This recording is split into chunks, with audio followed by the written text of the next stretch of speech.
آج ملک کے مختلف شہروں میں ٹریفک ہڑتال نے زندگی کو ایک مرتبہ پھر سے جام کر دیا۔ سڑکوں پر لمبی لمبی لائنیں، لوگوں کی بے چینیاں اور نعرے لگاتے افراد، یہ سب اس بات کا ثبوت ہے کہ عوام اپنی آواز بلند کر رہی ہے۔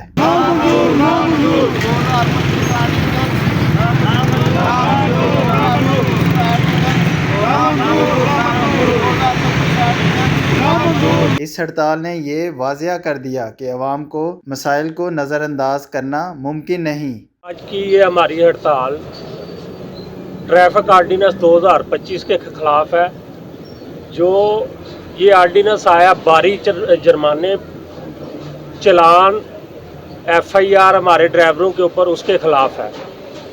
ہماری حکومت وقت سے اپیل ہے کہ یہ جو ظلم کا پہاڑ اتنا بڑا ہمارے اوپر گرا رہے ہیں، آئے روز ہماری ڈرائیوروں کے، ہمارے وہیکل آنروں کے اوپر ایف آئی آریں دی جا رہی ہیں۔ کیا یہ حکومت جو ہر ملک کی ریڑھ کی ہڈی ہوتی ہے ٹرانسپورٹ انڈسٹری، اس کو بند کرنا چاہ رہی ہے؟ ہمارے اوپر کبھی سٹی ٹریفک پولیس جو ہے چلان کر رہی ہے، آگے نکلے تو پٹرولنگ پولیس چلان کر رہی ہے، محکمہ ایکسائز والے چلان دے رہے ہیں، موٹر وے والے چلان دے رہے ہیں۔ یہ سب کچھ ہمارے اوپر کیوں ہے؟ ہمارا معاشی قتل یہ بند کیا جائے، ہماری حکومت وقت سے اپیل ہے۔ خدارہ یہ معاشیت کا، ہمارا ٹرانسپورٹ کا پہیہ، ٹرانسپورٹ ملک کی ریڑھ کی ہڈی جو ہے، اس کو چلنے دیجیے۔ ہم یہ ظلم برداشت نہیں کر سکتے۔ آئے روز یہ جو ہمارے اوپر نئے سے نیا آرڈیننس آ رہا ہے، اس کو ہم سہ نہیں سکتے۔ بہت شکریہ۔ صاحب آپ یہ بتائیں کہ آج جو پہیہ جام ہڑتال کی ہے، اس میں کیا دوسری بھی جو تنظیمیں ہیں ٹرانسپورٹوں کی، انہوں نے بھی کوئی ہڑتال کی ہے یا؟ جی ہمارا جو مشترکہ ٹوٹل اوور آل پورے پاکستان کی گڈس ٹرانسپورٹیشن ہے اور پبلک سروس ٹرانسپورٹیشن، ساری نے مل کے جو ہے نا ہڑتال کی ہوئی ہے۔ الحمدللہ ہم اس وقت تک یہ ہڑتال جاری رکھیں گے جب تک ہمارے مطالبات نہیں مانے جاتے۔ اس میں پورے ملک بھر کی ٹرانسپورٹ کی تنظیمیں شامل ہیں۔ اگر آپ کے مطالبات نہیں مانے جاتے تو اس کے بعد کا لائحہ عمل کیا ہے؟ ہماری گاڑیاں یہ روڈ پہ کھڑی رہیں گی، ہمارے اڈوں پہ کھڑی رہیں گی۔ ہو سکتا ہے وقت آنے پہ ہم سی ایم آفس جو ہے نا یہ گاڑیوں کی چابیاں وہاں دے آئیں کہ یہ گاڑیاں آپ چلوا لیں، حکومت سے کہیں ہم نہیں چلا سکتے، کیونکہ 2000 3000 کا ایک ٹرن ہوتا ہے، ایک چکر ہوتا ہے ہمارا۔ ہم 10 15 ہزار کے چلان یہ برداشت نہیں کر سکتے۔ اچھا، اس میں جو ایکسپورٹر ہیں ان کو اگر ٹائم سے مال کی تقسیم نہیں ہوتی تو اس حوالے سے آپ کیا کہتے ہیں؟ ہم نے پرسوں چیمبر آف کامرس سیالکوٹ سے ایک میٹنگ کی ہے۔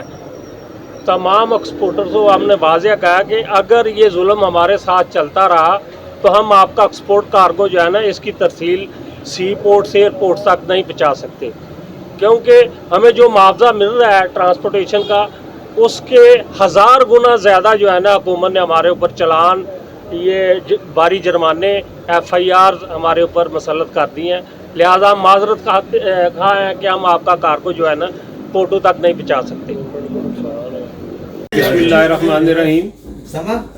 جی ابھی ایک خبر جو ہمارے سامنے آئی ہے، ایک ٹویٹ کیا گیا ہے مریم اورنگزیب صاحبہ کی طرف سے کہ جو ہمارے آج مذاکرات ہوئے تھے، وہ 2 دن سے جو معاملات چل رہے تھے بلال اکبر صاحب کے ساتھ، انہوں نے باقاعدہ ایک واضح ہمارے ساتھ نیگوسیشن کی تھی، ڈائیلاگ ہوئے تھے، اور اس میں یہ طے پایا تھا کہ یہ اس کو آرڈر کو جو ٹریفک آرڈیننس 2025 ہے، اس کو سسپینڈ کیا جا رہا ہے۔ لیکن مریم اورنگزیب صاحب کی طرف سے جو پیغام آیا ہے کہ جی اس امپلیمنٹ پہ سختی سے عمل درآمد ہوگا اور باقاعدہ کوئی اس میں نرمی نہیں ہوگی، جس کی وجہ سے دوبارہ لوگوں میں ایک بے چینی آ گئی ہے، کیونکہ یہ کافی معاملہ خراب ہوا تھا کہ پورے پاکستان کا پہیہ رکا ہوا ہے۔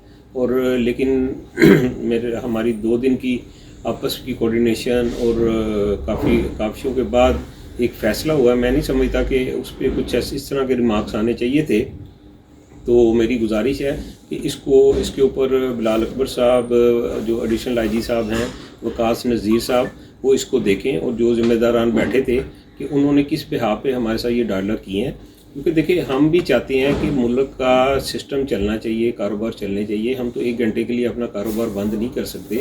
تو اتنا جو لمبا اس کو لے کے جانا ہے یا اس کے اوپر ہم ڈیڈ لاک کرنا ہے، تو میں نہیں سمجھتا یہ مناسب ہے. تو میری گزارش ہے کہ اس کے اوپر ابھی فی الحال جتنے بھی ہمارے ٹرانسپورٹر ہیں وہ ہمارے اگلے پیغام کا انتظار کریں، اور کل صبح تک جو بھی سامنے سچویشن آتی ہے کہ ہم نے آگے کیا لائے عمل اپنانا ہے، کہ ہم نے کاروبار کھولنے ہیں یا اسی طرح شٹر ڈاؤن رکھنے ہیں. کیونکہ ہمارا پورا من احتجاج ہے، ہم نے تو کاروبار بند کیے ہوئے ہیں. نہ ہم نے پروٹیسٹ کرنا ہے، نہ ہم نے روڈ بلاک کرنا ہے، نہ ہم نے کچھ اس طرح کا عمل کرنا ہے. اور صرف ہم نے یہ ہے کہ کیونکہ ہم اس جو چالان ہے اس شرح کو وہ ایکسیپٹ نہیں کر سکتے، کیونکہ ہمارے کرائے اتنے نہیں ہیں کہ ہم 15-20 ہزار روپے جرمانے دیں اور 2-2 3-3 بیٹ پہ جرمانے کروائیں. تو میرا یہ سب تمام ٹرانسپورٹر کو یہ پیغام ہے کہ جب تک یہ چیز کلیئر نہیں ہو جاتی تو ابھی آپ انتظار کریں. ہر نعرہ، ہر آواز ایک ہی بات کہہ رہا ہے: ہمیں انصاف چاہیے، ہمیں بہتری چاہیے.